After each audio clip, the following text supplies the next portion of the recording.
नमस्कार, आप सभी का हार्दिक स्वागत है। आज हम हिमाचल प्रदेश विश्वविद्यालय द्वारा वर्ष 2019 में स्नातकोत्तर हिंदी में प्रवेश के लिए आयोजित प्रवेश परीक्षा के प्रश्न पत्र पर चर्चा कर रहे हैं। इस प्रश्न पत्र में कुल 100 प्रश्न हैं और हर प्रश्न में 4 विकल्प दिए गए हैं। यहाँ हम सभी विकल्पों पर विचार करने का प्रयास कर रहे हैं। हालांकि विकल्पों से जुड़े सभी तथ्यों को बड़ी सावधानी से प्रस्तुत किया जा रहा है, फिर भी असावधानी के कारण अगर कोई भूल या गलती हो जाए तो उसके लिए हम क्षमा प्रार्थी हैं। आइए चर्चा शुरू करते हैं।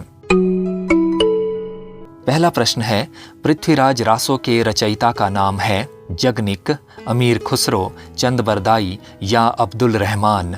जगनिक ने परमाल रासो की रचना की थी, जो कि आल्हा खंड नाम से भी जाना जाता है। इस काव्य कृति में आल्हा उदल नामक वीरों की वीरता का चित्रण किया गया है। अमीर खुसरो को कुछ विद्वानों ने खड़ी बोली का प्रथम कवि माना है। इनका मूल नाम अबुल हसन यमीनुद्दीन खुसरो था। इन्होंने गजलें, पहेलियां, मुकरियां और दो सुखने जैसी विधाओं में काव्य रचना की है। चंदबरदाई इस प्रश्न का सही उत्तर है। चंदबरदाई ने पृथ्वीराज रासो की रचना की थी, जिसमें 69 सर्ग हैं। पृथ्वीराज रासो में सर्ग को समय कहा गया है और इसमें सबसे बड़ा समय कनवज युद्ध है। अब्दुल रहमान ने संदेश रासक नामक काव्य की रचना की थी। संदेश रासक 3 प्रक्रमों या 3 अध्यायों में विभाजित है और ये कुल 223 छंदों में रचा गया है। दूसरा प्रश्न है, हिंदी साहित्य के प्रारंभिक काल को आदिकाल नाम किसने दिया? पहला विकल्प है शिवसिंह सेंगर। इन्होंने शिवसिंह सरोज नामक कवि वृत्त संग्रह की रचना की थी, जो कि पहली बार सन 1878 में प्रकाशित हुआ था। राहुल सांकृत्यायन ने आदिकाल को सिद्ध सामंत काल कहा है। इनका ये मानना था कि इस काल में धार्मिक क्षेत्र में सिद्धों का बोलबाला था और प्रशासनिक क्षेत्र में सामंतों का वर्चस्व था, इसलिए इस काल को सिद्ध सामंत काल कहा जाना चाहिए। आचार्य रामचंद्र शुक्ल ने इस काल को वीर गाथा काल नाम दिया था। आचार्य शुक्ल द्वारा रचित हिंदी साहित्य का इतिहास सन 1929 में प्रकाशित हुआ था। हजारी प्रसाद द्विवेदी इस प्रश्न का सही उत्तर है।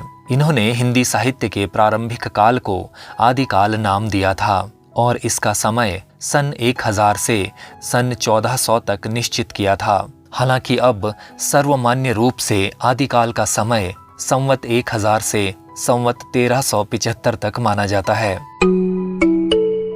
तीसरा प्रश्न है, मैथिल कोकिल किस कवि को कहा जाता है? पहला विकल्प है जयदेव। जयदेव संस्कृत के कवि थे और इन्होंने गीत गोविंद नामक प्रसिद्ध काव्य की रचना की थी। विद्यापति इस प्रश्न का सही उत्तर है। विद्यापति को मैथिल कोकिल के अलावा कवि शेखर, अभिनव जयदेव, कवि रंजन, कवि कंठहार भी कहा जाता है। इनकी प्रसिद्ध रचनाएं हैं कीर्तिलता, कीर्ति पताका और पदावली। पदावली मैथिली भाषा में रचित है और विद्यापति की सबसे प्रसिद्ध रचना है। कल्हण संस्कृत के कवि थे, जिन्होंने राजतरंगिणी की रचना की थी। राजतरंगिणी में कश्मीर के राजाओं का इतिहास वर्णित है और हम जानते हैं कि अमीर खुसरो को मैथिल कोकिल नहीं कहा जाता। चौथा प्रश्न है, पद्मावत के रचनाकार हैं? पहला विकल्प है मंझन। मंझन ने मधुमालती नामक काव्य की रचना की थी, जो 1545 में प्रकाशित हुआ था। इसमें मधुमालती और मनोहर की प्रेम कहानी वर्णित है। मलिक मोहम्मद जायसी इस प्रश्न का सही उत्तर है। पद्मावत, आखिरी कलाम और अखरावट जायसी की प्रामाणिक रचनाएं मानी जाती हैं। पद्मावत अवधी भाषा का प्रथम महाकाव्य है। कुतुबन ने मृगावती नामक काव्य की रचना सन 1503 के आसपास की थी। इसमें मृगावती और राजकुंवर की लौकिक प्रेम कथा के माध्यम से अलौकिक प्रेम का चित्रण किया गया है। मुल्ला दाऊद बहुत महत्वपूर्ण नाम है। इन्होंने 1380 ईस्वी के आसपास चंदायन की रचना की थी। चंदायन को अधिकांश आलोचकों ने पहला सूफी प्रेमाख्यान ग्रंथ माना है। चंदायन को लोर कथा भी कहा जाता है। पांचवा प्रश्न है, निम्नलिखित में से कौन सी रचना कबीर की नहीं है? विकल्प हैं दूहा, साखी, सबद, रमैनी। इनमें से दूहा कबीर की रचना नहीं है। कबीर की रचनाओं का संग्रह बीजक नाम से सन 1464 में उनके शिष्य धर्मदास ने किया था। बीजक को 3 भागों में बांटा गया है, साखी, सबद और रमैनी। साखियों की रचना दोहा छंद में की गई है। सबद गेय पदों को कहा गया है और दोहा चौपाई शैली में रची गई कुछ रचनाओं को रमैनी कहा जाता है। बाबू श्याम सुंदर दास ने कबीर की रचनाओं का संपादन कबीर ग्रंथावली नाम से किया था। इन्होंने कबीर की भाषा को पंचमेल खिचड़ी कहा था और आचार्य शुक्ल ने सधुक्कड़ी कहा था। हजारी प्रसाद द्विवेदी ने कबीर को वाणी का डिक्टेटर कहा है। छठा प्रश्न है, कृष्ण गीतावली की भाषा है, इसमें ब्रज भाषा सही विकल्प है। ब्रज भाषा में रची गई तुलसी की प्रसिद्ध रचनाएं हैं गीतावली, कृष्ण गीतावली, कवितावली और विनय पत्रिका। अवधी भाषा में तुलसी ने रामचरितमानस, जानकी मंगल, पार्वती मंगल आदि ग्रंथों की रचना की है। बुंदेली और खड़ी बोली से तुलसीदास जी का कोई संबंध नहीं है। अगला प्रश्न है, निम्नलिखित में से कौन अष्टछाप के कवि नहीं है? सूरदास अष्टछाप के कवियों में से एक हैं। कृष्णदास और छीत स्वामी भी अष्टछाप के कवि हैं। सुंदरदास निर्गुण भक्ति धारा की ज्ञानाश्रयी शाखा से संबंधित है। सुंदरदास जी की सबसे प्रसिद्ध रचना है सुंदर विलास। इनके बारे में जानने योग्य तथ्य ये है कि ये अपने नाम के अनुसार ही सुंदर व्यक्तित्व वाले थे और ज्ञानाश्रयी शाखा के सभी कवियों में से सबसे अधिक पढ़े लिखे और शास्त्रज्ञ थे। अष्टछाप में कुल 8 कवि हैं, जिन्हें अष्ट सखा भी कहा जाता है। इन 8 कवियों में 4 कवि वल्लभाचार्य के शिष्य थे और 4 कवि वल्लभाचार्य के पुत्र विट्ठलनाथ के शिष्य थे। वल्लभाचार्य के शिष्य थे कुंभनदास, सूरदास, परमानंद दास और कृष्णदास। इन चारों कवियों को इस प्रकार भी याद रखा जा सकता है, कुंभ, सूर, पर, कृष्ण। यहाँ हमें ध्यान रखना है कि पर शब्द का प्रयोग परमानंद दास के लिए किया गया है। विट्ठलनाथ जी के 4 शिष्य हैं, गोविंद स्वामी, छीत स्वामी, चतुर्भुज दास और नंददास। कहा जाता है कि अष्टछाप के कवियों में सबसे वरिष्ठ कवि कुंभनदास थे और सबसे कनिष्ठ नंददास जी थे। कुंभनदास जी को बादशाह अकबर ने फतेहपुर सिकरी बुलाया था, तो इन्होंने इस निमंत्रण का उत्तर देते हुए कहा था, संतन को कहाँ सिकरी सो काम, आवत जात पनहिया टूटे, बिसर गयो हरि नाम। अगला प्रश्न है, निम्नलिखित में से निर्गुण भक्ति धारा के कवि हैं? पहला विकल्प है सूरदास। सूरदास सगुण भक्ति धारा की कृष्ण भक्ति शाखा के कवि हैं। नंददास भी कृष्ण भक्त कवि हैं और अष्टछाप के कवियों में से एक हैं। इनके प्रसिद्ध ग्रंथ हैं भंवर गीत और रास पंचाध्यायी। रास पंचाध्यायी की रचना रोला छंद में की गई है। रैदास सही विकल्प है। ये निर्गुण भक्ति धारा की ज्ञानाश्रयी शाखा के कवि माने जाते हैं। इनकी रचनाओं का संकलन रैदास की बानी और रविदास के पद नाम से किया गया है। नाभादास जी को राम भक्ति शाखा के अंतर्गत गिना जाता है। इनकी प्रसिद्ध रचनाएं हैं भक्तमाल, जिसमें इन्होंने 316 छप्पय छंदों में लगभग 200 कवियों के जीवन पर प्रकाश डाला है। अष्टयाम इनकी एक और प्रसिद्ध रचना है। अगला प्रश्न है, पौमचर्यु के रचनाकार हैं? पहला विकल्प है स्वयंभू, जो सही है। डॉक्टर रामकुमार वर्मा ने स्वयंभू को हिंदी का पहला कवि माना है। स्वयंभू ने पौमचर्यु में राम का चरित्र वर्णित किया है। स्वयंभू को अपभ्रंश का वाल्मीकि भी कहा जाता है। इन्होंने पौमचर्यु के अलावा रिट्ठणेमी चर्यु और स्वयंभू छंद की भी रचना की है। सरहपा सिद्ध कवि हैं, जिनकी रचनाओं का संग्रह दोहा कोश है। यहाँ पर ध्यान देने योग्य बात यह है कि सभी सिद्ध कवियों के नाम के पीछे पा शब्द लगा मिलेगा, जो कि आदर सूचक है। उदाहरण के लिए सरहपा, शबरपा, डोम्भीपा, कणहप्पा आदि। गोरखनाथ नाथ साहित्य के आरंभकर्ता थे। पीताम्बर दत्त बर्थवाल ने गोरखबानी नाम से गोरखनाथ जी के 14 ग्रंथों को संकलित और संपादित किया है और हम जानते हैं कि नाथों की संख्या 9 है। कलहण संस्कृत कवि हैं, जिन्होंने राजतरंगिणी की रचना की थी। अगला प्रश्न है, घनानंद किस काव्यधारा के कवि हैं? पहला विकल्प है रीतिमुक्त, जो कि सही है। घनानंद के अलावा आलम, बोधा, ठाकुर और द्विजदेव भी रीतिमुक्त काव्यधारा के कवि हैं। रीतिबद्ध काव्यधारा के प्रमुख कवि हैं चिंतामणि त्रिपाठी, कुलपति मिश्र, देव, मतिराम, भिखारी दास, पद्माकर आदि। रीति सिद्ध कवियों में बिहारी लाल की चर्चा की जाती है, जिनका प्रसिद्ध ग्रंथ है सतसई। निम्नलिखित में से कौन सा प्रबंध काव्य का भेद है? पहला विकल्प है प्रगीत। प्रगीत गीति काव्य के अंतर्गत आता है। मुक्तक ऐसी काव्य रचना को कहा जाता है जिसका हर छंद मुक्त होता है, यानी किसी भी छंद का दूसरे छंद से कोई संबंध नहीं होता। बिहारी सतसई और कबीर के दोहे मुक्तक रचनाओं के उदाहरण हैं। चंपू काव्य ऐसे काव्य को कहा जाता है जिसमें गद्य और पद्य का मिश्रण होता है। खंड काव्य सही विकल्प है। काव्य के दो भेद माने जाते हैं, प्रबंध और मुक्तक। प्रबंध काव्य के फिर दो भेद किए गए हैं, महाकाव्य और खंड काव्य। महाकाव्य एक विस्तृत काव्य होता है जिसमें जीवन के सभी पक्षों का चित्रण किया जाता है। उदाहरण के लिए रामचरितमानस, पृथ्वीराज रासो, प्रिय प्रवास और कामायनी। खंड काव्य ऐसी रचना को कहा जाता है जो किसी एक घटना पर आधारित होती है। उदाहरण के लिए मैथिली शरण गुप्त द्वारा रचित जयद्रथ वध, पंचवटी और नहुष, निराला द्वारा रचित तुलसीदास। अगला प्रश्न है अद्वैतवाद के प्रवर्तक हैं। पहला विकल्प है निम्बार्काचार्य। निम्बार्काचार्य का दार्शनिक सिद्धांत था द्वैताद्वैतवाद। निम्बार्काचार्य ने सनकादि संप्रदाय की स्थापना की थी। शंकराचार्य सही विकल्प है। ये अद्वैतवाद के प्रवर्तक माने जाते हैं और इन्होंने स्मार्त संप्रदाय की शुरुआत की थी। अद्वैतवाद के अनुसार आत्मा और परमात्मा दोनों एक ही हैं। इनके बीच में जो भेद नजर आता है वो माया के कारण है। मध्वाचार्य का दार्शनिक सिद्धांत है द्वैतवाद। इनका संबंध ब्रह्म संप्रदाय से है। रामानंद जी ने रामावत संप्रदाय की स्थापना की थी। ये विशिष्टाद्वैतवाद के समर्थक माने जाते हैं।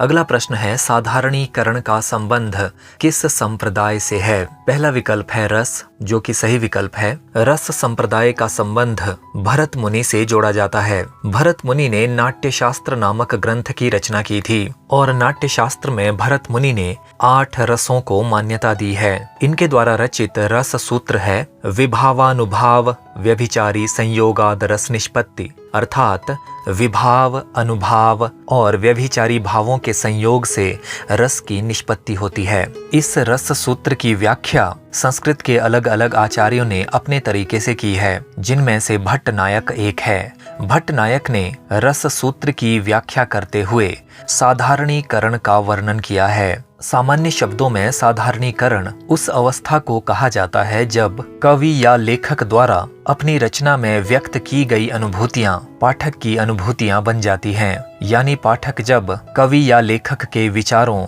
या भावनाओं को आत्मसात कर लेता है तो इस अवस्था या प्रक्रिया को साधारणीकरण कहा जाता है। अलंकार संप्रदाय से साधारणीकरण का संबंध नहीं है। अलंकार संप्रदाय के प्रवर्तक आचार्य भामह को माना जाता है। इसके अलावा दंडी और उद्भट आदि विद्वान भी अलंकार संप्रदाय से संबंधित है। रीति संप्रदाय का प्रवर्तन आचार्य वामन ने किया था। इन्होंने कहा था विशिष्ट पद रचना रीति। वक्रोक्ति संप्रदाय का प्रवर्तन आचार्य कुंतक ने किया था। इनका प्रसिद्ध ग्रंथ है वक्रोक्ति जीवितम। इन चारों के अलावा ध्वनि संप्रदाय और औचित्य संप्रदाय भी काफी चर्चित संप्रदाय हैं। ध्वनि संप्रदाय का प्रवर्तन आनंदवर्धन ने किया था और औचित्य संप्रदाय के प्रवर्तक आचार्य क्षेमेंद्र माने जाते हैं। अगला प्रश्न है साहित्य दर्पण ग्रंथ के लेखक हैं। पहला विकल्प है मम्मट। इनका प्रसिद्ध ग्रंथ है काव्य प्रकाश। राजशेखर के प्रसिद्ध ग्रंथ हैं काव्य मीमांसा और कर्पूर मंजरी। क्षेमेंद्र ने औचित्य विचार चर्चा नामक ग्रंथ रचा है। आचार्य विश्वनाथ सही विकल्प है। इन्होंने साहित्य दर्पण नामक ग्रंथ की रचना 10 परिच्छेदों या 10 अध्यायों में की है। इन्होंने काव्य को परिभाषित करते हुए कहा था वाक्यम रसात्मकम काव्यम, अर्थात रस पूर्ण वाक्य ही काव्य है।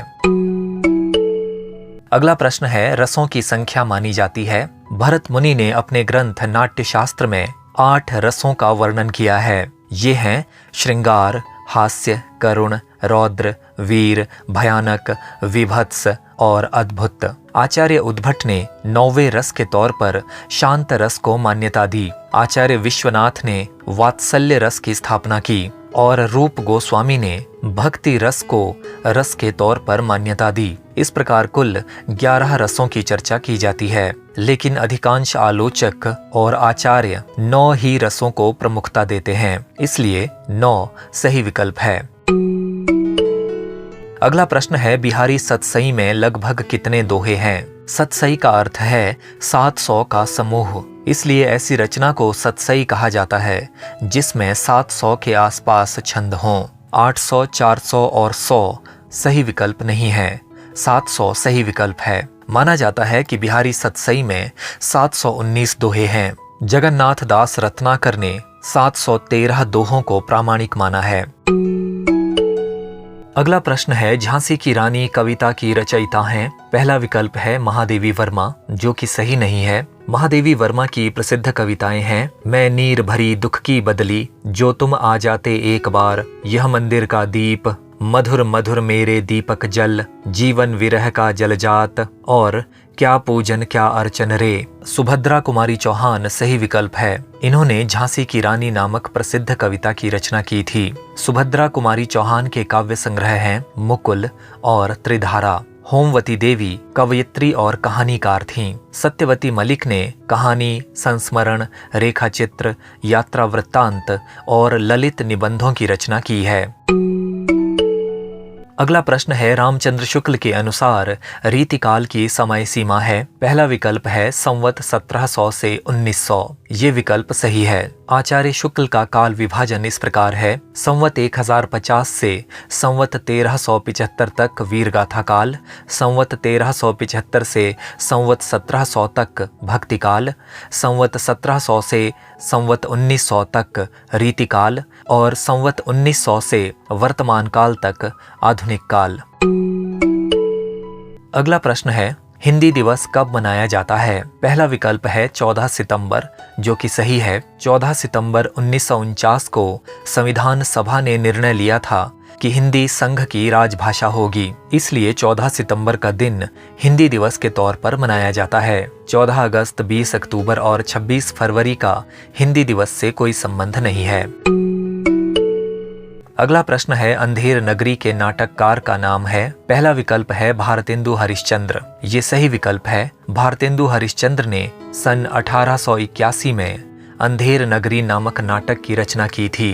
अंधेर नगरी को 6 भागों या दृश्यों में बांटा गया है। कहा जाता है कि बनारस के हिंदू नेशनल थिएटर के लिए भारतेंदु हरिश्चंद्र ने केवल 1 दिन में ही अंधेर नगरी नाटक की रचना कर दी थी। लक्ष्मी नारायण मिश्र एक प्रसिद्ध नाटककार हैं, जिनके प्रसिद्ध नाटक हैं सन्यासी, राक्षस का मंदिर, गरुड़ ध्वज, चक्रव्यूह, सिंदूर की होली और आधी रात। धर्मवीर भारती का प्रसिद्ध नाटक है अंधा युग, जो कि एक पद्य नाटक या गीति नाट्य है। मोहन राकेश के नाटक हैं आषाढ़ का एक दिन, लहरों के राजहंस, आधे अधूरे और पैर तले की जमीन।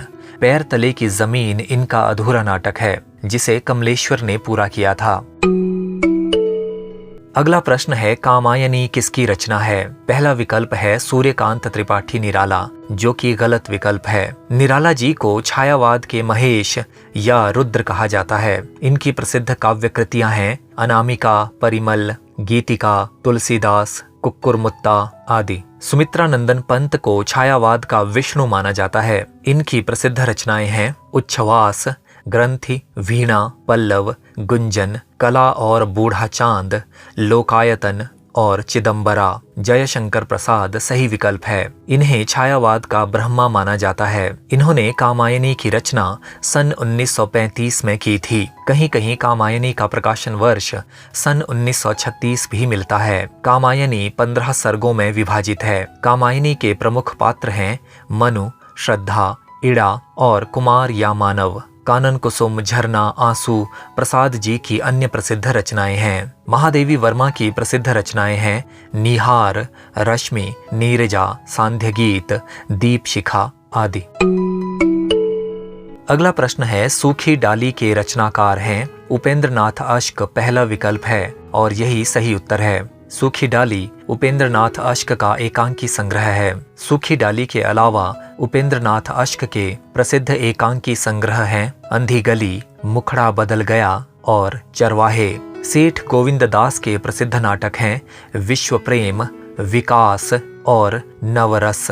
उदय शंकर भट्ट के प्रसिद्ध नाटक हैं विश्वामित्र, मत्स्यगंधा, पर्दे के पीछे, कमला और विक्रमादित्य। राम कुमार वर्मा के प्रसिद्ध एकांकी संग्रह हैं पृथ्वीराज की आंखें, रेशमी टाई, चारुमित्रा, विभूति, सप्तकिरण, रजत रश्मि आदि।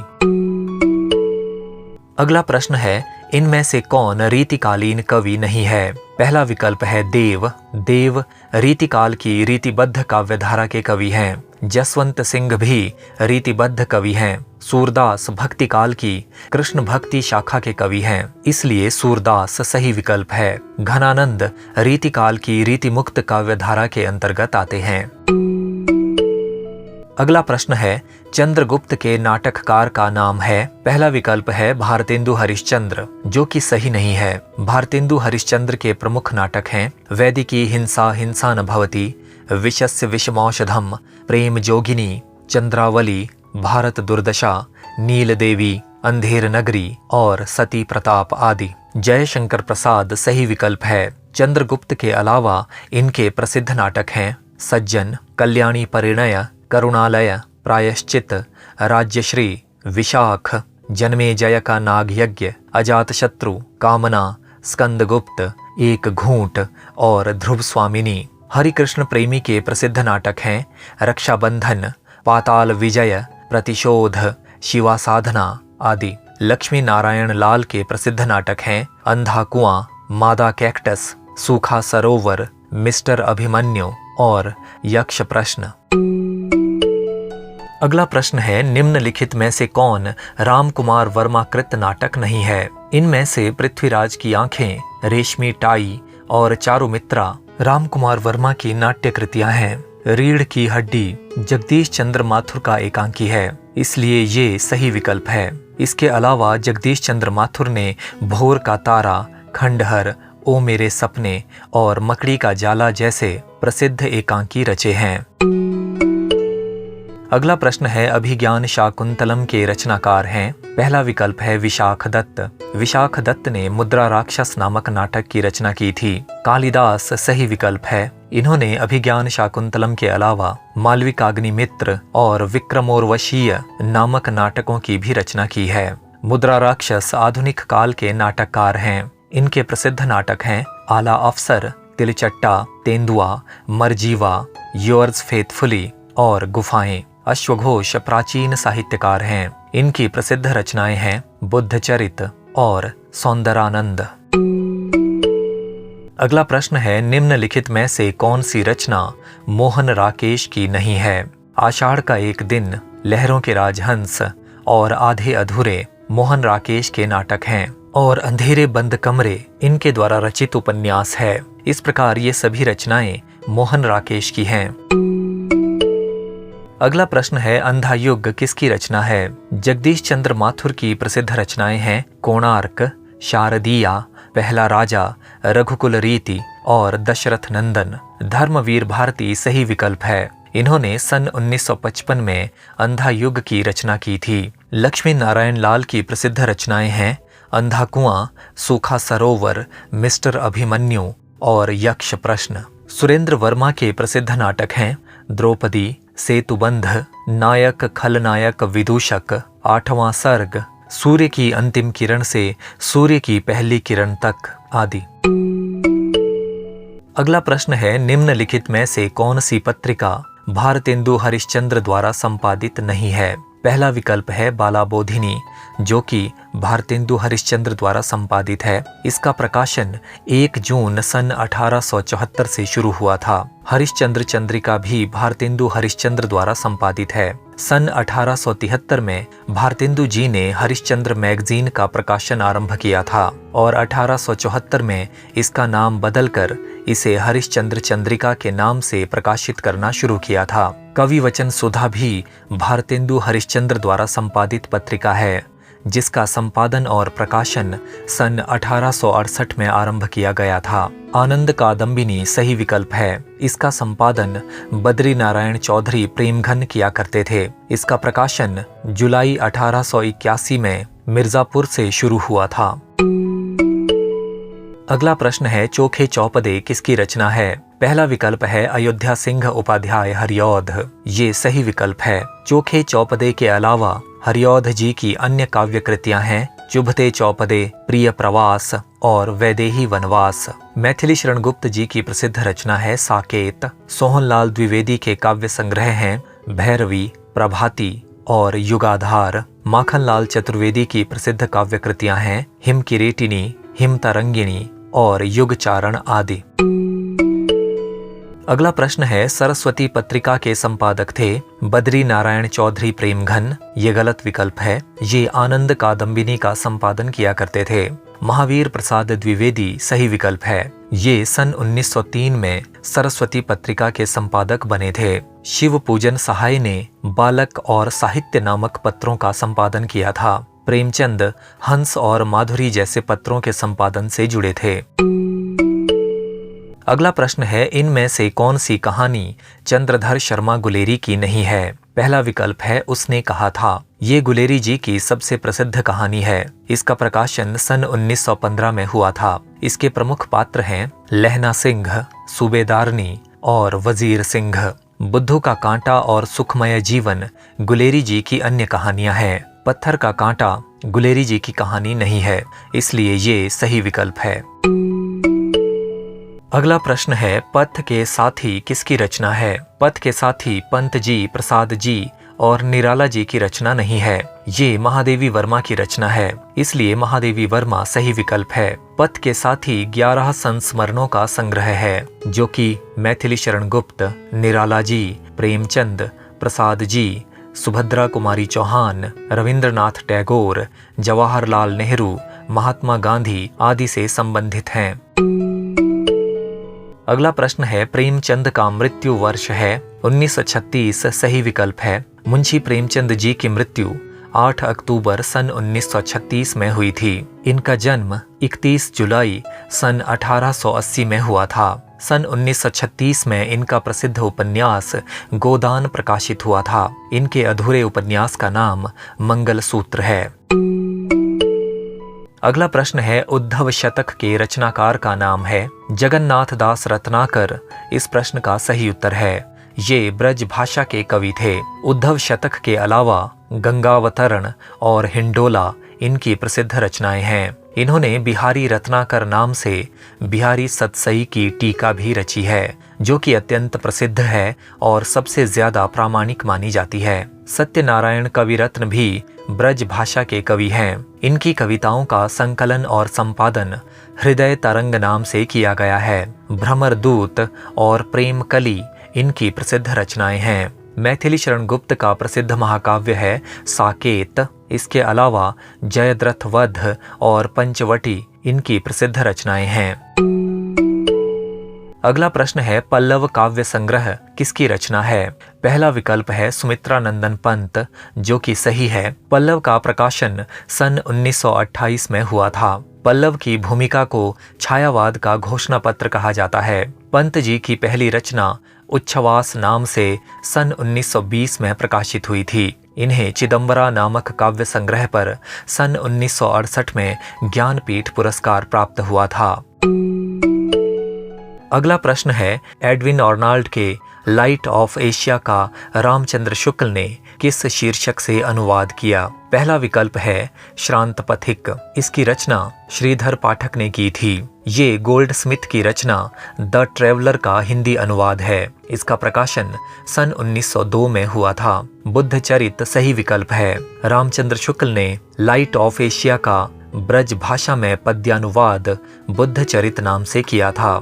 मरकत द्वीप का स्वर हरिवंश राय बच्चन की काव्य कृति है जिसका प्रकाशन सन 1965 में हुआ था। नागर गीता के संबंध में फिलहाल कोई जानकारी उपलब्ध नहीं है। अगला प्रश्न है राम की शक्ति पूजा का रचनाकाल है। आलोचकों और शोधकर्ताओं के अनुसार निराला ने 23 अक्टूबर सन 1936 को राम की शक्ति पूजा को अंतिम रूप दिया था, इसलिए सन 1936 सही विकल्प है। राम की शक्ति पूजा अनामिका द्वितीय में संकलित है। ये 312 पंक्तियों की लंबी कविता है और राम रावण युद्ध पर आधारित है।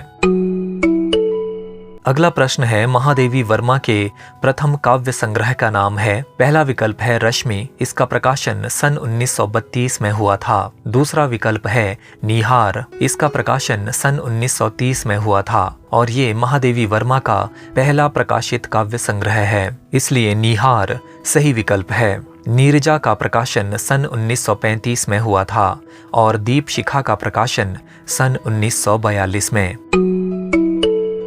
अगला प्रश्न है निम्नलिखित में से कौन सी रचना मैथिली शरण गुप्त की नहीं है। इनमें से पंचवटी, द्वापर और किसान मैथिली शरण गुप्त की रचनाएं हैं। पंचवटी का प्रकाशन सन 1925 में हुआ था, द्वापर का प्रकाशन सन 1936 में हुआ था और किसान का प्रकाशन सन 1917 में हुआ था। कानन कुसुम जयशंकर प्रसाद की रचना है, इसलिए ये सही विकल्प है। कानन कुसुम का प्रकाशन सन 1913 में हुआ था। अगला प्रश्न है शक्ति की करो मौलिक कल्पना किस कवि की पंक्ति है। ये पंक्ति राम की शक्ति पूजा से ली गई है, इसलिए सूर्यकांत त्रिपाठी निराला सही विकल्प है। इन पंक्तियों के वक्ता जामवंत जी हैं। जामवंत जी प्रभु राम को शक्ति का आह्वान और शक्ति की आराधना करने के लिए प्रेरित करते हैं और श्री राम से कहते हैं शक्ति की करो मौलिक कल्पना, करो पूजन, छोड़ दो समर जब तक न सिद्धि हो रघुनंदन। अगला प्रश्न है मैथिली शरण गुप्त का जन्म वर्ष है। अधिकांश आलोचकों और विद्वानों के अनुसार गुप्त जी का जन्म 3 अगस्त सन 1886 में हुआ था और इनकी मृत्यु 12 दिसंबर 1964 में हुई थी, इसलिए कोई भी विकल्प सही नहीं है। बहुत कम जगहों पर मैथिली शरण गुप्त का जन्म वर्ष 1885 दिया गया है, जो कि शायद मुद्रण या टंकण की गलती के कारण हुआ है। परीक्षा के दौरान ऐसी स्थिति में हमें सबसे नजदीकी उत्तर यानी 1885 को ही सही उत्तर के तौर पर अंकित कर लेना चाहिए। अगला प्रश्न है फूल नहीं रंग बोलते हैं के रचनाकार हैं। पहला विकल्प है सियाराम शरण गुप्त। इनकी प्रमुख रचनाएं हैं मौर्य विजय, अनाथ, दूर्वादल, विषाद, आर्द्रा, आत्मोत्सर्ग, पाथेय, बापू, उन्मुक्त, दैनिकी और नकुल आदि। दूसरा विकल्प है केदारनाथ अग्रवाल। फूल नहीं रंग बोलते हैं केदारनाथ अग्रवाल की ही रचना है। ये काव्य कृति सन 1965 में प्रकाशित हुई थी और इसे सोवियत लैंड नेहरू पुरस्कार भी प्राप्त हुआ था। इसके अलावा इनकी प्रसिद्ध रचनाएं हैं युग की गंगा, नींद के बादल, हे मेरी तुम, अपूर्वा और जो शिलाएं तोड़ते हैं। अपूर्वा पर इन्हें 1986 में साहित्य अकादमी पुरस्कार प्राप्त हुआ था। हरिवंश राय बच्चन की गिनती प्रेम और मस्ती का काव्य लिखने वाले कवियों में होती है। इनकी प्रसिद्ध रचनाएं हैं मधुशाला, जो सन 1935 में प्रकाशित हुई। इसके अलावा मधुबाला, मधुकलश, निशा निमंत्रण, एकांत संगीत, आकुल अंतर, बंगाल का अकाल, हलाहल, खादी के फूल, मिलन यामिनी आदि। गिरजा कुमार माथुर 1943 में प्रकाशित तार सप्तक के कवियों में से एक कवि हैं। गिरजा कुमार माथुर का पहला काव्य संग्रह सन 1941 में मंजीर नाम से प्रकाशित हुआ। इसके अलावा इनके अन्य काव्य संग्रह हैं नाश और निर्माण, धूप के धान, शिलापंख चमकीले, भीतरी नदी की यात्रा, साक्षी रहे वर्तमान, मैं वक्त के हूँ सामने और छाया मत छूना। अगला प्रश्न है अंधेरे में के रचनाकार का नाम है जगदीश गुप्त, लक्ष्मीकांत वर्मा, गजानन माधव मुक्तिबोध या कुंवर नारायण। इनमें से अंधेरे में के रचनाकार हैं गजानन माधव मुक्तिबोध। सन 1964 में मुक्तिबोध की कविता अंधेरे में कल्पना पत्रिका में प्रकाशित हुई थी और इसका शीर्षक था आशंका के द्वीप अंधेरे में। सन 1964 में ही इस कविता को मुक्तिबोध के काव्य संग्रह चांद का मुंह टेढ़ा है में संकलित किया गया और इसका शीर्षक अंधेरे में रखा गया। ये कविता चांद का मुंह टेढ़ा है में संकलित सबसे अंतिम और सबसे लंबी कविता है। ये 8 खंडों में विभाजित है और इस कविता में मुक्तिबोध ने फैंटेसी शिल्प का प्रयोग किया है। मुक्तिबोध के काव्य में अंधेरा शब्द बहुत बार आता है। अगला प्रश्न है, इनमें से कौन सी रचना ब्रज भाषा में लिखित है?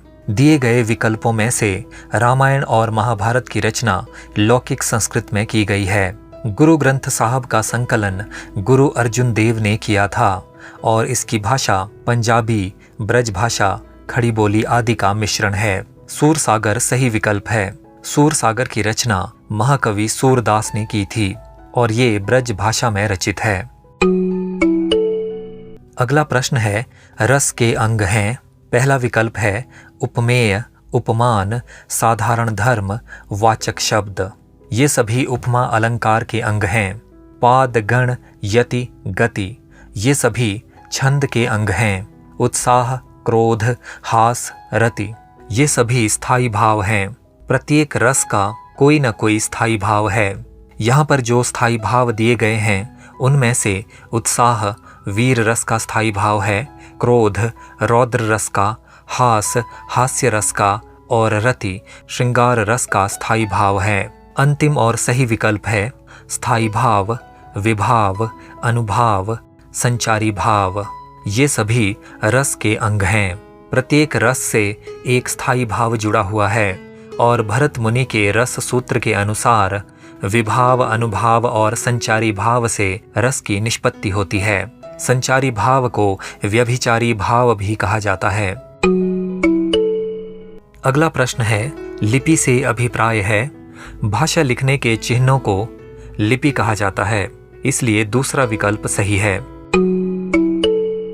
अगला प्रश्न है, भाषा की सबसे छोटी इकाई है शब्द, वाक्य, वर्ण या पद। इनमें से वर्ण सबसे छोटी इकाई है। शब्द, पद और वाक्य वर्ण से बड़ी इकाइयां हैं, इसलिए वर्ण सही विकल्प है। अगला प्रश्न है, रामचरितमानस किस भाषा में लिखी गई रचना है?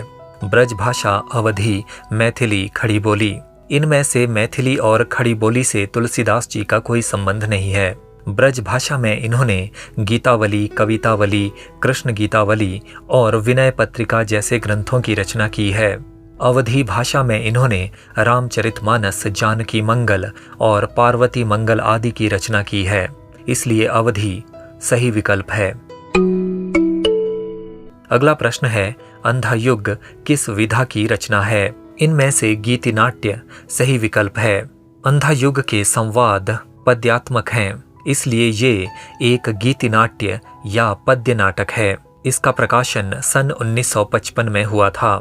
अंधा युग की कहानी महाभारत युद्ध के 18वें दिन से लेकर कृष्ण की मृत्यु तक फैली हुई है। अगला प्रश्न है, परीक्षा गुरु के लेखक का नाम है? पहला विकल्प है श्रीनिवास दास, ये सही विकल्प है। लाला श्रीनिवास दास ने सन 1882 में परीक्षा गुरु नामक उपन्यास की रचना की थी।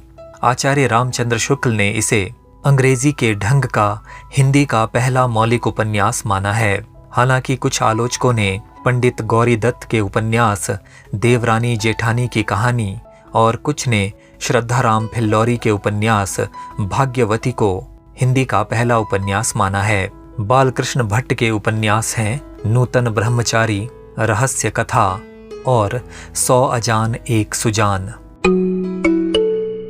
अगला प्रश्न है, निम्नलिखित में से किस पत्रिका के संपादक चंद्रधर शर्मा गुलेरी थे? पहला विकल्प है सरस्वती। सरस्वती पत्रिका का प्रकाशन सन 1900 में काशी से आरंभ हुआ था। इसके पहले संपादक चिंतामणि घोष थे। सन 1903 में महावीर प्रसाद द्विवेदी ने इसका संपादन आरंभ किया था। समालोचक सही विकल्प है। इसका संपादन चंद्रधर शर्मा गुलेरी ने किया था। इसका प्रकाशन सन 1902 में जयपुर से आरंभ हुआ था और ये एक मासिक पत्र था। भारत मित्र के संपादक रुद्रदत्त थे। इसका प्रकाशन सन 1877 में कलकत्ता से आरंभ हुआ था। आनंद कादम्बिनी के संपादक बद्री नारायण चौधरी प्रेमघन थे। ये एक मासिक पत्र था और इसका प्रकाशन सन 1881 में मिर्जापुर से शुरू हुआ था। अगला प्रश्न है, तार सप्तक के संपादक थे? दिए गए विकल्पों में से अज्ञेय सही विकल्प है। इन्होंने सन 1943 में तार सप्तक का संपादन किया था और तार सप्तक से प्रयोगवाद की शुरुआत हुई थी। नंद दुलारे वाजपेयी ने प्रयोगवाद को बैठे ठाले का धंधा कहा था। अज्ञेय जी ने तार सप्तक की भूमिका में प्रयोगवादी कवियों को राहों के अन्वेषी कहा था। तार सप्तक में जिन 7 कवियों की रचनाएं संकलित हुईं उनके नाम हैं अज्ञेय, रामविलास शर्मा, गजानन माधव मुक्तिबोध, प्रभाकर माचवे, नेमीचंद्र जैन, गिरिजा कुमार माथुर और भारत भूषण अग्रवाल। अगला प्रश्न है, बाण भट्ट की आत्मकथा के रचनाकार हैं। पहला विकल्प है हजारी प्रसाद द्विवेदी, जो कि सही विकल्प है। द्विवेदी जी ने बाण भट्ट की आत्मकथा नामक उपन्यास की रचना सन 1946 में की थी। इस उपन्यास के प्रमुख पात्र हैं बाण भट्ट, निपुणिका और न्यूनिया। इस उपन्यास में हर्षवर्धन के समय की सामाजिक, राजनैतिक और सांस्कृतिक स्थिति का चित्रण किया गया है। द्विवेदी जी के अन्य उपन्यास हैं चारुचंद्र लेख, अनाम दास का पोथा और पुनर्नवा। महावीर प्रसाद द्विवेदी की कोई भी औपन्यासिक रचना नहीं है। यशपाल जी के प्रसिद्ध उपन्यास हैं दादा कॉमरेड, देशद्रोही, दिव्या, पार्टी कॉमरेड, मनुष्य के रूप, अमिता, झूठा सच, 12 घंटे, अप्सरा का श्राप और तेरी मेरी उसकी बात। मोहन राकेश के 3 उपन्यास हैं अंधेरे बंद कमरे, ना आने वाला कल और अंतराल। अगला प्रश्न है, जालपा किस उपन्यास की नायिका है? पहला विकल्प है गबन। गबन ही सही विकल्प है। जालपा गबन उपन्यास की नायिका है। इस उपन्यास का प्रकाशन सन 1931 में हुआ था। इस उपन्यास में मध्यवर्गीय जीवन की असंगति का यथार्थ और मनोवैज्ञानिक चित्रण किया गया है। गबन उपन्यास के नायक का नाम रमानाथ है। सन 1966 में ऋषिकेश मुखर्जी ने इसी उपन्यास पर आधारित गबन नामक फिल्म का निर्माण किया था। इस फिल्म का एक गीत काफी मशहूर हुआ था, जिसे मोहम्मद रफ़ी साहब ने गाया था, और वो गीत था, एहसान मेरे दिल पे तुम्हारा है दोस्तों, ये दिल तुम्हारे प्यार का मारा है दोस्तों। अगला प्रश्न है, निम्नलिखित में से कौन सा नाटक जयशंकर प्रसाद द्वारा रचित नहीं है? पहला विकल्प है चंद्रगुप्त। चंद्रगुप्त प्रसाद जी का प्रसिद्ध नाटक है, जिसका प्रकाशन सन 1931 में हुआ था। ध्रुव स्वामिनी भी प्रसाद जी का नाटक है, जिसका प्रकाशन सन 1933 में हुआ था। नील देवी भारतेंदु हरिश्चंद्र जी का नाटक है। इसका प्रकाशन सन 1881 में हुआ था। ये इस प्रश्न का सही उत्तर है। स्कंदगुप्त नाटक की रचना भी प्रसाद जी ने की थी। इसका प्रकाशन सन 1928 में हुआ था। अगला प्रश्न है, जूठन के रचनाकार का नाम है? जूठन एक आत्मकथा है, जिसका प्रकाशन सन 1997 में हुआ था। इसके लेखक ओम प्रकाश वाल्मीकि हैं। अगला प्रश्न है, रामधारी सिंह दिनकर की रचना का नाम है? पहला विकल्प है अंधा युग, जो कि धर्मवीर भारती द्वारा रचित है। कुरुक्षेत्र सही विकल्प है, जिसकी रचना रामधारी सिंह दिनकर ने की थी। कुरुक्षेत्र एक प्रबंध काव्य है, जिसका प्रकाशन सन 1946 में हुआ था। दिनकर जी ने मैथिली शरण गुप्त के सामने अपने आप को महज डेप्यूटी राष्ट्रकवि स्वीकार किया है। दिनकर जी को उर्वशी नामक काव्य कृति के लिए सन 1972 में भारतीय ज्ञानपीठ पुरस्कार प्रदान किया गया था। प्रेम पथिक और झरना प्रसाद जी की रचनाएं हैं। अगला प्रश्न है, प्रगतिवाद के प्रमुख कवि हैं? दिए गए विकल्पों में से नागार्जुन का संबंध प्रगतिवाद से है। नागार्जुन को प्रगतिवाद का शलाका पुरुष कहा जाता है। इनका मूल नाम वैद्यनाथ मिश्र था। संस्कृत और मैथिली में ये यात्री नाम से कविताएं रचा करते थे। इनकी प्रसिद्ध काव्य कृतियां हैं युगधारा, सतरंगे पंखों वाली, प्यासी पथराई आंखें, भस्मांकुर, तालाब की मछलियां, खिचड़ी विप्लव देखा हमने, तुमने कहा था, हजार हजार बाहों वाली और पुरानी जूतियों का कोरस। इन्होंने मैथिली भाषा में पत्रहीन नग्न गाछ शीर्षक से काव्य काव्य रचा था। इसमें 52 कविताएं संकलित हैं। इस कृति पर इन्हें सन 1968 में मैथिली भाषा का साहित्य अकादमी पुरस्कार प्राप्त हुआ था। नागार्जुन के अलावा अन्य कवियों को प्रयोगवादी कवि माना जाता है। अगला प्रश्न है, रामा किस विधा की रचना मानी जाती है? दिए गए विकल्पों में से रेखा चित्र सही विकल्प है। रामा महादेवी वर्मा का एक रेखा चित्र है जो कि इनकी कृति अतीत के चलचित्र में संकलित है। इस कृति का प्रकाशन सन 1941 में हुआ था। स्मृति की रेखाएं और मेरा परिवार महादेवी जी की अन्य कृतियां हैं जिनमें इनके रेखा चित्र संकलित हैं। स्मृति की रेखाएं का प्रकाशन सन 1943 में हुआ था और मेरा परिवार का प्रकाशन सन 1972 में हुआ था। अगला प्रश्न है, कोणार्क के रचनाकार हैं? पहला विकल्प है जगदीश चंद्र माथुर जो कि सही विकल्प है। इन्होंने कोणार्क नामक नाटक की रचना सन 1951 में की थी। इस नाटक में सर्जनात्मकता और विध्वंस के साथ साथ नई और पुरानी पीढ़ी का संघर्ष भी दिखाया गया है। कोणार्क के अलावा इनके प्रसिद्ध नाटक हैं शारदीया, पहला राजा, रघुकुल रीति और दशरथ नंदन। अगला प्रश्न है, चीफ की दावत किसकी कहानी है? दिए गए विकल्पों में से भीष्म साहनी सही विकल्प है। भीष्म साहनी के प्रसिद्ध कहानी संग्रह हैं भाग्य रेखा, पहला पाठ, भटकती राख, पटरियां, वांगचू, शोभा यात्रा, निशाचर, पाली और डायन। चीफ की दावत के अलावा इनकी प्रसिद्ध कहानियां हैं भटकती राख, खून का रिश्ता, सिर का सदका और पहला पाठ। अगला प्रश्न है, निम्नलिखित में से कौन सी कहानी उषा प्रियमवदा की है? दिए गए विकल्पों में से परिंदे कहानी निर्मल वर्मा की है, पाजेब कहानी जनिंद्र कुमार की है, गदल कहानी रांगेय राघव की है और वापसी कहानी उषा प्रियमवदा की है। वापसी कहानी में एक सेवानिवृत्त व्यक्ति की मनोदशा का चित्रण किया गया है। सेवानिवृत्त व्यक्ति का परिवार उसकी किस प्रकार से उपेक्षा करता है, ये इस कहानी का केंद्रीय भाव है। अगला प्रश्न है, द्विवेदी युग का नाम इनमें से किसके नाम पर पड़ा? पहला विकल्प है महावीर प्रसाद द्विवेदी, यही विकल्प सही है। महावीर प्रसाद द्विवेदी ने सन 1903 में सरस्वती पत्रिका का संपादन संभाला था। इन्होंने उस दौर के लेखकों और कवियों को किसी न किसी तरीके से प्रेरित और प्रभावित किया था। इसलिए सन 1900 से लेकर 1918 अथवा 1920 तक का समय द्विवेदी युग के नाम से जाना जाता है। अगला प्रश्न है, मीराबाई का संबंध किस राज्य से है? दिए गए विकल्पों में से राजस्थान सही विकल्प है। मीराबाई का जन्म सन 1516 के आसपास कुड़की नामक स्थान में हुआ था। इनके पिता रत्न सिंह थे।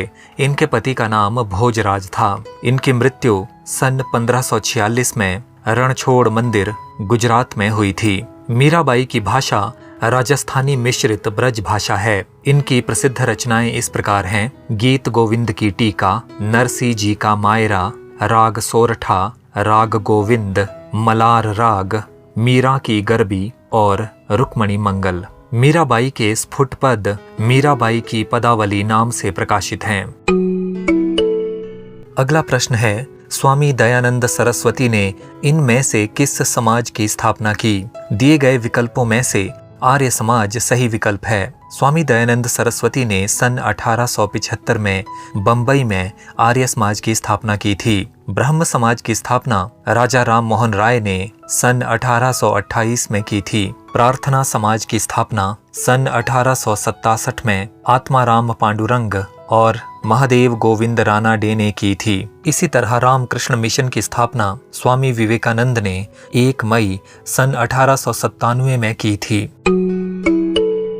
अगला प्रश्न है, झूठा सच के लेखक हैं? दिए गए विकल्पों में से यशपाल सही विकल्प हैं। यशपाल द्वारा रचित झूठा सच उपन्यास 2 भागों में प्रकाशित हुआ है। पहला भाग सन 1958 में वतन और देश नाम से प्रकाशित हुआ और दूसरा भाग सन 1960 में देश का भविष्य नाम से प्रकाशित हुआ। पहले भाग में देश का विभाजन और उसके कारण हुई त्रासदी का चित्रण है और दूसरे भाग में स्वतंत्रता प्राप्ति तथा देश के भावी निर्माण में बुद्धिजीवियों की भूमिका का यथार्थ चित्रण हुआ है। अज्ञेय द्वारा रचित उपन्यास हैं शेखर एक जीवनी, नदी के द्वीप और अपने अपने अजनबी। कमलेश्वर जी के प्रसिद्ध उपन्यास हैं एक सड़क 57 गलियां, डाक बंगला, लौटे हुए मुसाफिर, समुद्र में खोया हुआ आदमी, काली आंधी, आगामी अतीत, तीसरा आदमी, सुबह दोपहर शाम और कितने पाकिस्तान। अगला प्रश्न है स्वगत कथन किसे कहते हैं? रंगमंच पर अभिनय करते हुए जब कोई पात्र अपने आप से बातचीत करता हुआ दिखाया जाता है तो ऐसे संवादों को स्वगत कथन कहा जाता है। यहाँ पर अपनों से बातचीत करना विकल्प को चुना जा सकता है। हालांकि सही विकल्प स्वयं से बातचीत करना या अपने आप से बातचीत करना होना चाहिए। अगला प्रश्न है चारुचंद्र की चंचल किरणें में कौन सा अलंकार है? यहाँ पर च वर्ण की आवृत्ति होने के कारण अनुप्रास अलंकार है, इसलिए पहला विकल्प सही है। उपमा अलंकार का प्रसिद्ध उदाहरण है पीपर पात सरिस मन डोला। रूपक अलंकार का प्रसिद्ध उदाहरण है चरण कमल बंदौ हरिराई या उदित उदय गिरि मंच पर रघुबर बाल पतंग। श्लेष अलंकार में किसी शब्द या किसी पंक्ति के एक से अधिक अर्थ निकलते हैं। इसका प्रसिद्ध उदाहरण है को घटी ये वृषभानुजा वे हलधर के वीर। अगला प्रश्न है किस शब्द शक्ति में कोशगत अर्थ मुख्य होता है? दिए गए विकल्पों में से पहला विकल्प सही है। अभिधा शब्द शक्ति में कोशगत अर्थ मुख्य होता है, यानी कविता में जहाँ पर कही गई बात का एकदम सीधा सपाट अर्थ निकलता है वहाँ पर अभिधा शब्द शक्ति होती है। जहाँ पर थोड़ी घुमा फिरा कर बात कही जाती है वहाँ पर लक्षणा शब्द शक्ति होती है, और जहाँ पर किसी शब्द या वाक्य से अनेक अर्थ व्यंजित होते हों वहाँ पर व्यंजना शब्द शक्ति होती है। अगला प्रश्न है उदात्त तत्व का संबंध किस पश्चिमी काव्य शास्त्री से है? यहाँ पर लोंजाइनस सही विकल्प है। लोंजाइनस यूनानी काव्य शास्त्री थे। इनके द्वारा रचित ग्रंथ का नाम पेरी इप्सुस है, जो मूलतः भाषण शास्त्र का ग्रंथ है। लोंजाइनस ने काव्य में उदात्तता को बहुत अधिक महत्व दिया। इन्होंने कहा कि उदात्त महान आत्मा की प्रतिध्वनि है। उदात्त की उत्पत्ति के लिए इन्होंने प्रतिभा को सर्वाधिक महत्व दिया। प्लेटो भी महान यूनानी दार्शनिक थे जिनका जन्म 427 ईसा पूर्व में हुआ था। इनकी प्रसिद्ध रचनाएं हैं इयोन, फेद्रुस, फिलेबुस और रिपब्लिक। इन्होंने कविता को अनुकरण का अनुकरण कहकर सत्य से 3 गुना दूर बताया था। अरस्तु प्लेटो के शिष्य थे। इनका संबंध अनुकरण सिद्धांत और विरेचन सिद्धांत से है। विलियम वर्ड्सवर्थ ने कविता को परिभाषित करते हुए लिखा था कि कविता प्रबल भावों का सहज उच्छलन है। इनका मानना था कि काव्य रचना दैनिक बोलचाल की ग्रामीण भाषा में होनी चाहिए। अगला प्रश्न है 8वां सर्ग के नाटककार का नाम है। दिए गए विकल्पों में से सुरेंद्र वर्मा सही विकल्प है। 8वां सर्ग का प्रकाशन सन 1976 में हुआ था। ये कालिदास के कुमार संभव नामक महाकाव्य के 8वें सर्ग पर आधारित है। अगला प्रश्न है पूर्ण शब्द का पर्यायवाची है। दिए गए विकल्पों में से दूसरा विकल्प सही है। पूरा शब्द पूर्ण का पर्यायवाची है। अगला प्रश्न है जिस भाषा से अनुवाद किया जाता है वो कहलाती है। यहाँ पर स्रोत भाषा विकल्प सही है। जिस भाषा से अनुवाद किया जाता है उस भाषा को स्रोत भाषा कहा जाता है, और जिस भाषा में अनुवाद किया जाता है उसे लक्ष्य भाषा कहा जाता है। यदि अंग्रेजी से हिंदी में अनुवाद किया जा रहा है तो अंग्रेजी स्रोत भाषा होगी और हिंदी लक्ष्य भाषा। अगला प्रश्न है निम्नलिखित में से कौन सी बोली पश्चिमी हिंदी के अंतर्गत आती है? यहाँ पर खड़ी बोली विकल्प सही है। खड़ी बोली के अलावा हरियाणवी, दक्षिणी, ब्रजभाषा, बुंदेली और कन्नौजी बोलियां भी पश्चिमी हिंदी के अंतर्गत आती है। मैथिली बिहारी हिंदी के अंतर्गत आती है। अवधी और छत्तीसगढ़ी बोलियां पूर्वी हिंदी के अंतर्गत शामिल हैं। इनमें से कौन सी पूर्वी हिंदी की बोली नहीं है? यहाँ पर ब्रजभाषा सही विकल्प है। ब्रजभाषा पश्चिमी हिंदी के अंतर्गत आती है। अवधी, बघेली और छत्तीसगढ़ी पूर्वी हिंदी के अंतर्गत आती है। लहरों के राजहंस के रचयिता का नाम है, यहाँ पर मोहन राकेश सही विकल्प है। लहरों के राजहंस का प्रकाशन सन 1963 में हुआ था। ये एक ऐतिहासिक नाटक है। इसके प्रमुख पात्र हैं नंद, श्यामांग, आनंद, सुंदरी और अलका। मोहन राकेश का नाटक आषाढ़ का एक दिन सन 1958 में और आधे अधूरे सन 1969 में प्रकाशित हुआ था। निम्नलिखित में से किसका संबंध भाषा विज्ञान के अध्ययन से नहीं है? यहाँ पर समाज विज्ञान सही विकल्प है। वाक्य विज्ञान, रूप विज्ञान और शब्द विज्ञान का संबंध भाषा विज्ञान के अध्ययन से है। निम्नलिखित में से किसका उल्लेख ठाकुर का कुआं कहानी में नहीं है? यहाँ पर बुद्धू सही विकल्प है। गंगी और जोखू कहानी के प्रमुख पात्र हैं। इनके अलावा महंगू नामक पात्र का उल्लेख भी कहानी में एक स्थान पर किया गया है। निम्नलिखित में से कौन सा रेखा चित्र महादेवी वर्मा कृत नहीं है? यहाँ पर घीसा, रामा और चीनी फेरीवाला महादेवी वर्मा द्वारा रचित रेखा चित्र हैं। काबुलीवाला गुरुदेव रविंद्रनाथ टैगोर की कहानी है। सन 1961 में इस कहानी पर आधारित एक फिल्म काबुलीवाला नाम से ही बनाई गई थी। इस फिल्म का मन्ना डे जी द्वारा गाया गया गीत ए मेरे प्यारे वतन, ए मेरे बिछड़े चमन बहुत मशहूर हुआ था। अगला प्रश्न है, निम्नलिखित में से कौन ललित निबंधकार हैं? यहाँ पर कुबेरनाथ राय सही विकल्प है। इनके प्रमुख निबंध संग्रहों के नाम हैं प्रिया नीलकंठी, रस आखेटक, गंधमादन, विषाद योग, निषाद बांसुरी, महाकवि की तर्जनी, मन पवन की नौका, किरात नदी में चंद्र मधु, मराल, उत्तर कुरु, वाणी का क्षीर सागर, अंधकार में अग्निशिखा आदि। इनके पहले निबंध संग्रह प्रिया नीलकंठी का प्रकाशन सन 1968 में हुआ था। निम्नलिखित में से कौन सा काव्य संग्रह अज्ञेयकृत नहीं है? यहाँ पर बावरा अहेरी, सागर मुद्रा और महावृक्ष के नीचे तीनों काव्य संग्रह अज्ञेय जी द्वारा रचित हैं। आत्मा की आंखें रामधारी सिंह दिनकर का काव्य संग्रह है, इसलिए ये सही विकल्प है।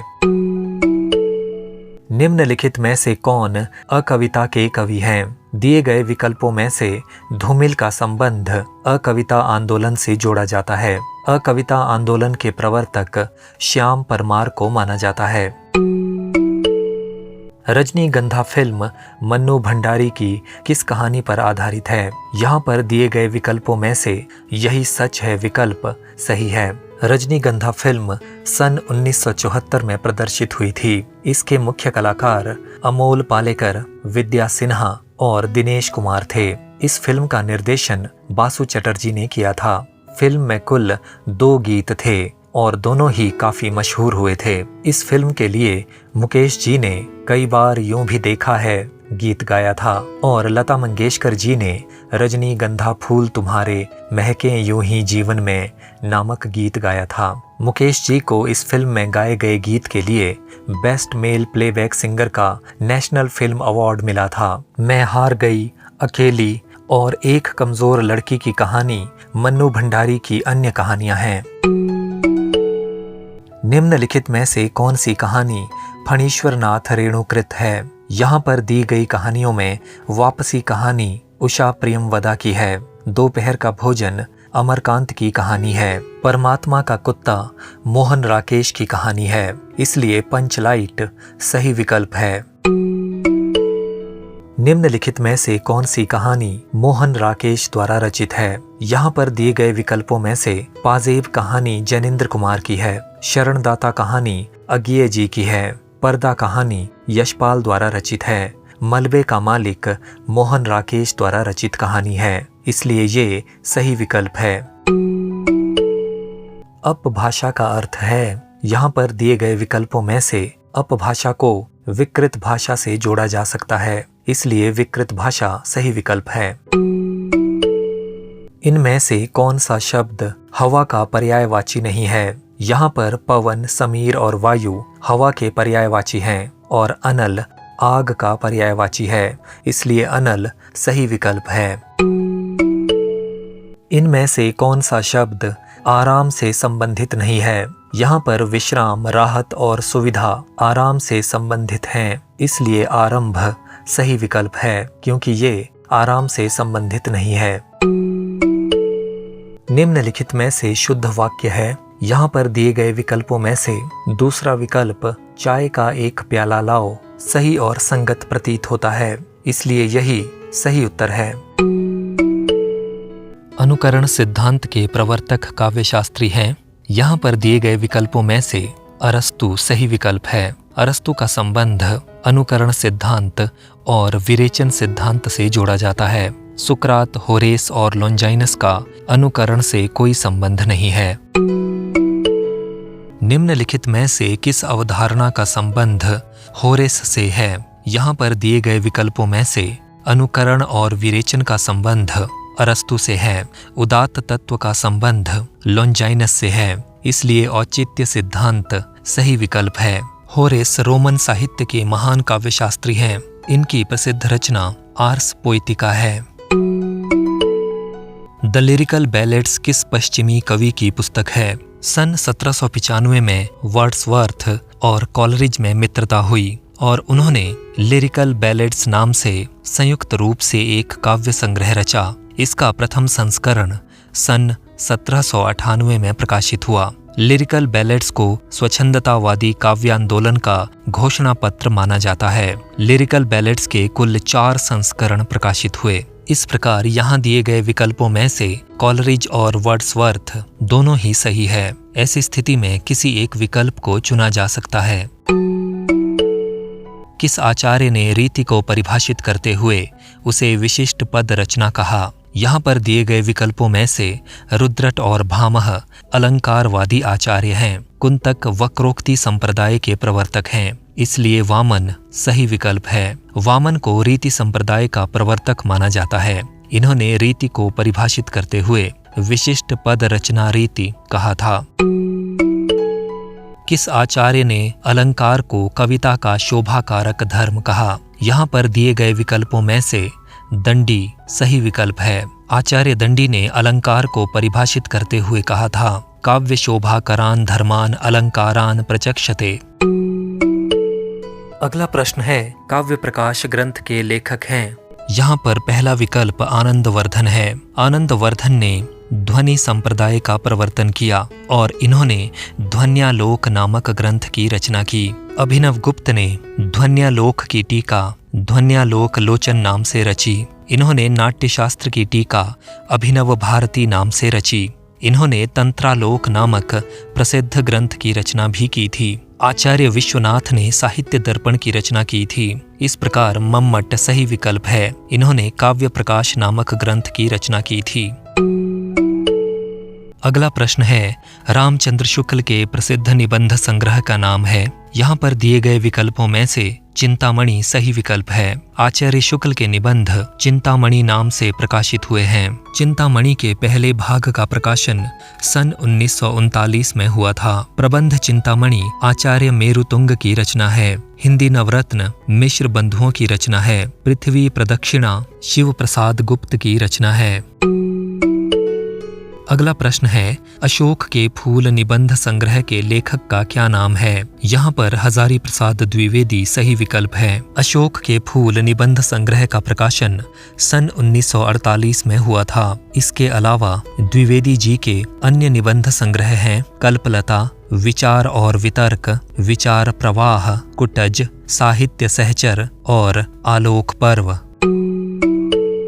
अगला प्रश्न है, निम्नलिखित में से कौन सी अभिव्यक्ति बिंब के समीप है? कविता में शब्दों के माध्यम से पाठक के मन में किसी प्रकार का मानसिक चित्र खींचने की कला बिंब विधान कहलाती है। बिंब का संबंध हमारी इंद्रियों से है, इसलिए बिंब के प्रकार हैं दृश्य बिंब, श्रव्य बिंब, घ्रातव्य बिंब, आस्वाद्य बिंब और स्पर्शीय बिंब। बिंब से तात्पर्य पाठक या श्रोता के मन में किसी प्रकार की मूर्ति या छवि अंकित करने से है, इसलिए मूर्ति विधान सही विकल्प है। अंतिम प्रश्न है, नई कविता और अस्तित्ववाद पुस्तक के लेखक हैं। यहाँ पर दिए गए विकल्पों में से रामविलास शर्मा सही विकल्प है। इनकी आलोचनात्मक कृति नई कविता और अस्तित्ववाद सन 1978 में प्रकाशित हुई थी। इसके अलावा इनकी प्रसिद्ध कृतियां हैं प्रेमचंद, भारतेंदु युग, निराला, प्रगति और परंपरा, प्रेमचंद और उनका युग, प्रगतिशील साहित्य की समस्याएं, आचार्य रामचंद्र शुक्ल और हिंदी आलोचना, निराला की साहित्य साधना, महावीर प्रसाद द्विवेदी और हिंदी नवजागरण। इसी तरह लक्ष्मीकांत वर्मा की प्रसिद्ध रचनाएं हैं नई कविता के प्रतिमान और नए प्रतिमान पुराने निकष। नामवर सिंह की प्रसिद्ध रचनाएं हैं हिंदी के विकास में अपभ्रंश का योग, छायावाद, आधुनिक साहित्य की प्रवृत्तियां, कविता के नए प्रतिमान और दूसरी परंपरा की खोज। गिरिजा कुमार माथुर की आलोचनात्मक कृति नई कविता, सीमाएं और संभावनाएं सन 1966 में प्रकाशित हुई थी। आशा है आप सभी को इस व्याख्यान से कुछ न कुछ लाभ अवश्य हुआ होगा। चूंकि ये व्याख्यान बहुत कम समय में तैयार किया गया है, इसलिए किसी भी प्रकार की गलती या कमी के लिए हम क्षमा प्रार्थी हैं।